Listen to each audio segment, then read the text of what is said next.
Los momentos en familia son más agradables disfrutando de un desayuno con unos deliciosos huevos, especialmente cuando son de Eggland Best. Tienen un sabor deliciosamente fresco y la mejor nutrición, como 6 veces más vitamina D, 10 veces más vitamina E y el doble de omega 3 y B12 que los huevos regulares. Para nosotros, los huevos pueden ser cocinados de cualquier estilo, siempre y cuando sean los mejores. Eggland Best, mejor sabor, mejor nutrición, mejores huevos. Le désert de Nazca, au Pérou, recèle un secret.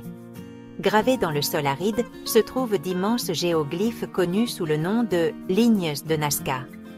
Ces lignes, formées par des tranchées peu profondes dans la terre, représentent une variété de figures et de formes. Elles constituent une tapisserie complexe d'art ancien et, peut-être, un message du passé. Certaines lignes s'étendent sur des kilomètres à travers le désert, tandis que d'autres forment des figures complexes. Des colibris aux ailes plus larges que des terrains de football, des singes à queue en spirale et des araignées plus grandes que des maisons ne sont que quelques exemples. La précision et l'échelle des géoglyphes sont impressionnantes, surtout si l'on considère la technologie limitée dont on pense que disposait l'ancien peuple Nazca. Qui étaient ces artistes du désert? Et qu'est-ce qui les a motivés à créer un héritage aussi durable? Les lignes de Nazca restent une énigme, un témoignage de l'ingéniosité et de l'art d'une civilisation disparue depuis longtemps. Elles nous rappellent que le passé recèle encore de nombreux secrets qui attendent d'être découverts et compris. La création des lignes de Nazca est un mystère aussi profond que les figures elles-mêmes. Les spécialistes pensent que le peuple Nazca a créé les lignes en retirant les pierres rougeâtres recouvertes d'oxyde de fer qui couvrent la surface du désert, un peu comme on pèle la terre. Cela exposait le sable plus clair qui se trouve en dessous, créant le contraste qui rend les lignes visibles, presque comme un tapis déroulé dans le désert. Les outils utilisés étaient probablement simples. Des piquets pour marquer les dessins et des outils comme des bâtons à fouir et des paniers pour enlever les pierres, un peu à la manière d'un système D ancestral. Les lignes de Nazca couvrent une superficie d'environ 1000 km², soit l'équivalent de presque 2 fois la ville de Paris, et certaines des figures individuelles mesurent plus de 200 mètres de long, soit plus grand qu'un terrain de football. Pour maintenir la précision sur des distances aussi longues, le peuple Nazca devait avoir une connaissance sophistiquée de la géométrie et des techniques de topographie, une sorte de Google Maps de l'époque. Certaines théories suggèrent l'utilisation de quadrillages et de cordes d'arpentage pour maintenir les proportions et les lignes droites, un véritable exploit de ingénierie antique. Malgré ces théories, les méthodes exactes utilisées par le peuple Nazca restent un sujet de débat et de spéculation, un véritable mystère digne des plus grandes énigmes. L'une des théories les plus durables sur la fonction des lignes de Nazca est leur lien possible avec l'astronomie. Cette théorie postule que les lignes ont servi de gigantesques calendriers astronomiques ou d'observatoires, utilisés par le peuple Nazca pour suivre les mouvements du Soleil, de la Lune et des étoiles, une sorte de planétarium géant de l'époque. Les défenseurs de la théorie astronomique soulignent l'alignement de certaines lignes avec des événements astronomiques importants comme les solstices et les équinoxes. Certaines lignes semblent pointer vers les points de lever et de coucher du Soleil à des jours précis de l'année, suggérant une connexion astronomique délibérée, presque comme un cadran solaire géant. Cependant, la théorie astronomique n'est pas sans critique. Après tout, il y a toujours un revers à la médaille, n'est-ce pas? Malgré le débat, la possibilité que les lignes de Nazca aient servi de carte céleste géante, une sorte d'école d'astronomie sous les étoiles, continue de captiver l'imagination. Une autre théorie importante suggère que les lignes de Nazca avaient une signification religieuse pour leur créateur. Cette théorie propose que les figures ont été créées comme des offrandes aux dieux, peut-être pour garantir la pluie dans l'environnement aride du désert ou pour apaiser des divinités puissantes, un peu comme faire une promesse à un saint. Plusieurs des animaux, comme le colibri, le singe et l'araignée, étaient considérés comme sacrés dans les cultures andines anciennes, un peu comme ces porte-bonheur qu'on voit partout. Le fait de créer des géoglyphes aussi grands et laborieux pourrait être interprété comme une forme de rituel, vous voyez, comme une énorme procession, destinée à démontrer la dévotion et la foi, exactement comme lorsqu'on fait un pèlerinage. Bien que l'hypothèse religieuse offre une explication convaincante, elle est encore difficile à prouver avec certitude. C'est comme essayer de deviner le résultat du loto. L'absence de documents écrits de la culture Nazca rend difficile la détermination des croyances et des pratiques exactes des personnes qui ont créé ces lignes énigmatiques. C'est comme essayer de faire un puzzle sans toutes les pièces. 5e section.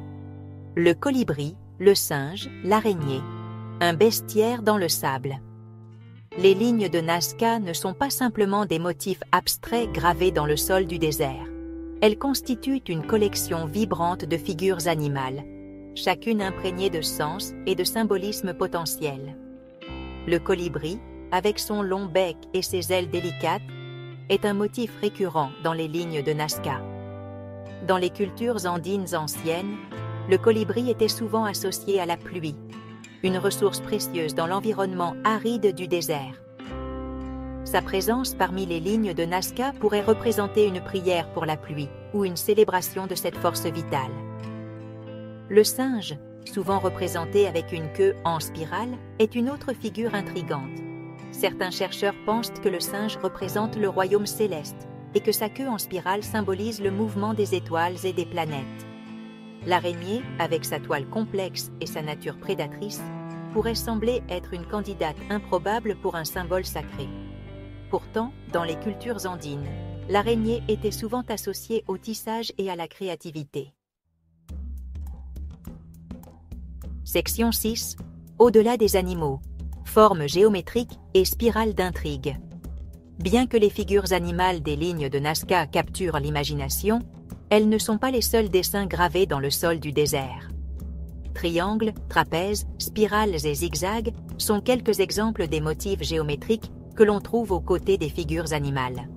Certains chercheurs pensent que les formes géométriques représentent des constellations ou d'autres phénomènes célestes, ce qui renforce encore la théorie astronomique. D'autres proposent que les formes ont des significations symboliques liées à la fertilité, à l'eau ou à d'autres concepts importants dans la cosmologie Nazca. Certains chercheurs suggèrent qu'elles représentent des sources d'eau, comme des sources ou des aquifères souterrains, qui étaient vitaux pour la survie dans l'environnement aride du désert. D'autres proposent que les spirales représentent des voyages chamaniques ou des états altérés de conscience, reflétant les croyances spirituelles du peuple Nazca. 7e section. Un héritage en péril. Menace sur les lignes de Nazca.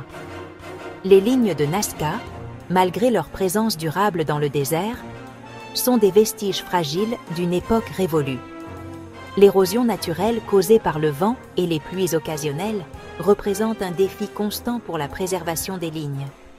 C'est comme essayer de protéger un château de sable sur la plage. L'activité humaine représente également une menace significative.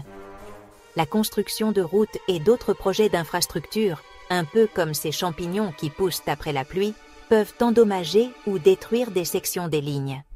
La pollution des zones urbaines proches et les activités minières représentent aussi une menace, car les polluants atmosphériques peuvent se déposer sur les lignes, les obscurcir et accélérer l'érosion. C'est comme jeter de la poussière sur un gâteau décoré.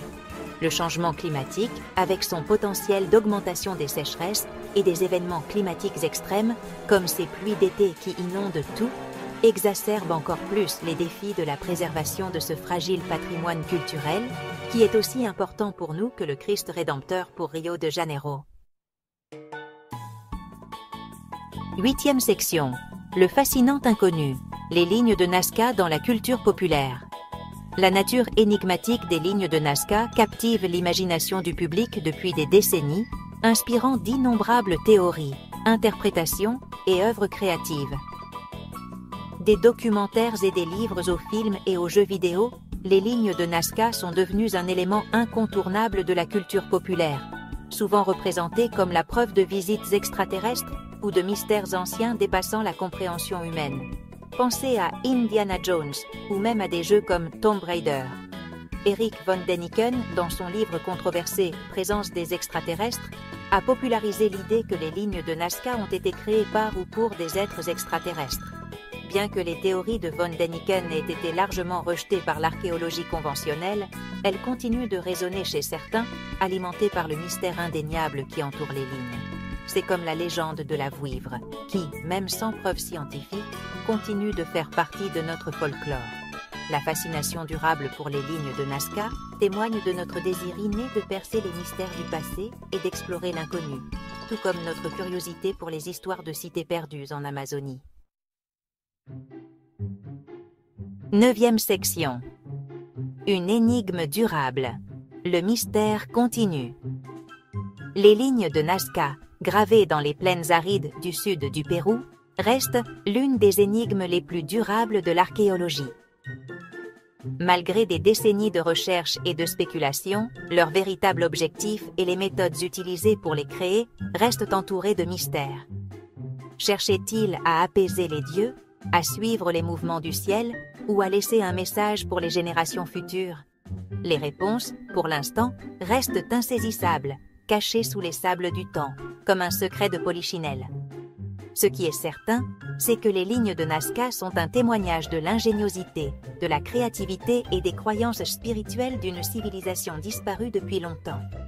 Alors que nous continuons à étudier et à apprendre de ces lignes énigmatiques, nous devons également nous efforcer de les protéger pour les générations futures, comme un trésor de notre histoire.